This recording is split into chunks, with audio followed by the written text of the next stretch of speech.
Hey, it's Charlie Bear from Games Radar. I'm at the Gears of War 3 multiplayer review event in San Francisco, and I'm here with none other than Cliff Bleszinski.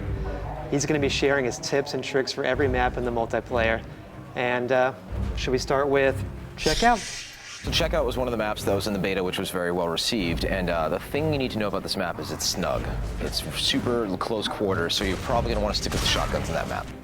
Would there be a second weapon after the shotgun if you don't?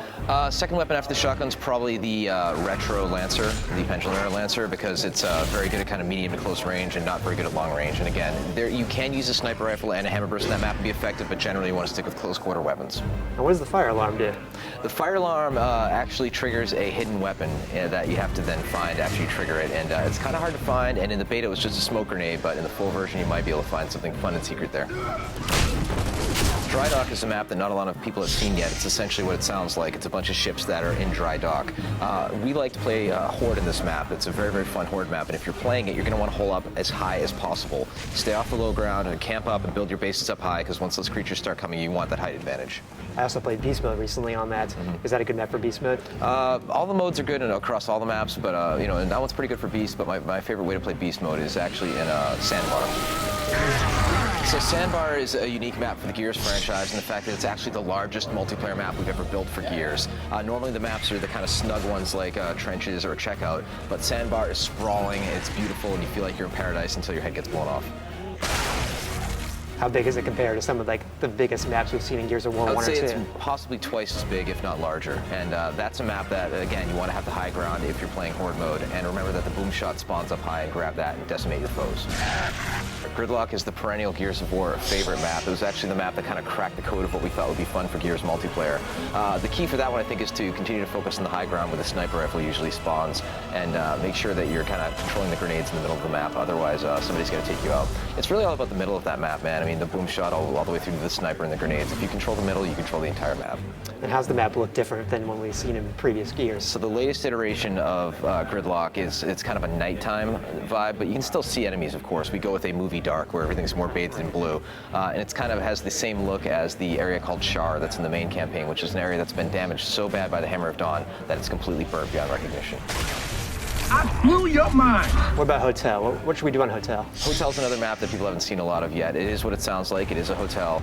It's one of those maps that you're going to want to stay inside generally, especially if you're playing Horde mode. You're going to want to kind of hole up in the hotel and watch the doors and plant your fortifications and hole up, much like characters in Night of the Living Dead. What will happen to you if you get stuck outside? If you get stuck outside, you might find a Brumac spawning on the top of your head in Horde mode, right? And it's also really fun to see a Brumac spawn and he's trying to get into the hotel, kind of Jurassic Park style, right?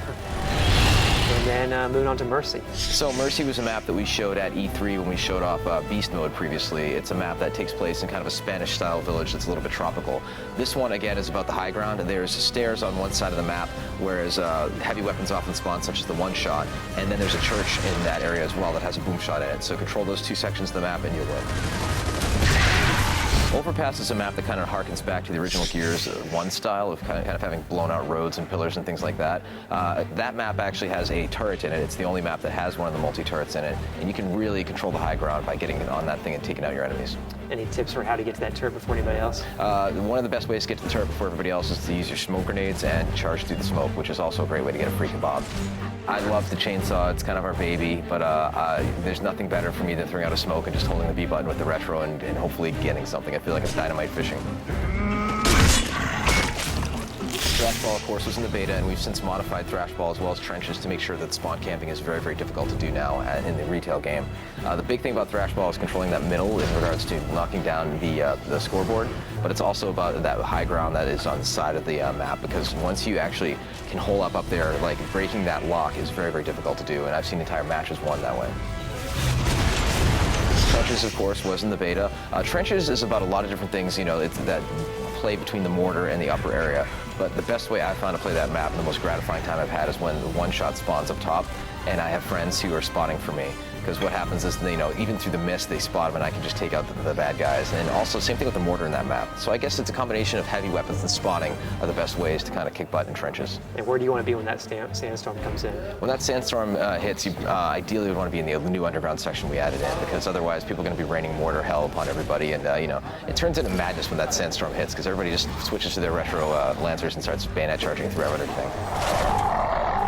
Old Town is another one that turned out to be a fan favorite of the beta. The key to winning in Old Town lies in the chickens. If you can grenade tag the chickens and have them chase your enemies down, then you'll be winning in that map.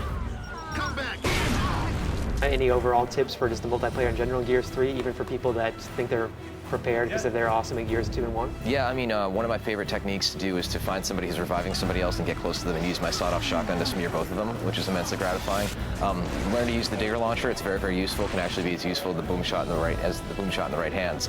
One of the things about the digger is you can aim upwards so that it'll actually have a higher arc before the little digging creature gets in the ground, so you can lose some of the telegraph so people don't hear it coming at them as soon as you would do that. Also, remember when you meatbag somebody and take them as a hostage, you inherit their grenades. So if you happen to have frags and I take you, then I can hit up on the D-pad, bag tag you, and take out some bad guys. Well, thanks for sharing your tips. Cool, thanks for having me. And the game comes out September 20th. Yep. About how soon can we expect more multiplayer from Gears 3 after that?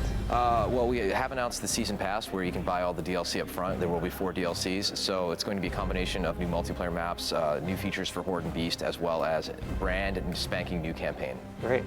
Thanks a lot, and thanks for watching. Thanks for having me.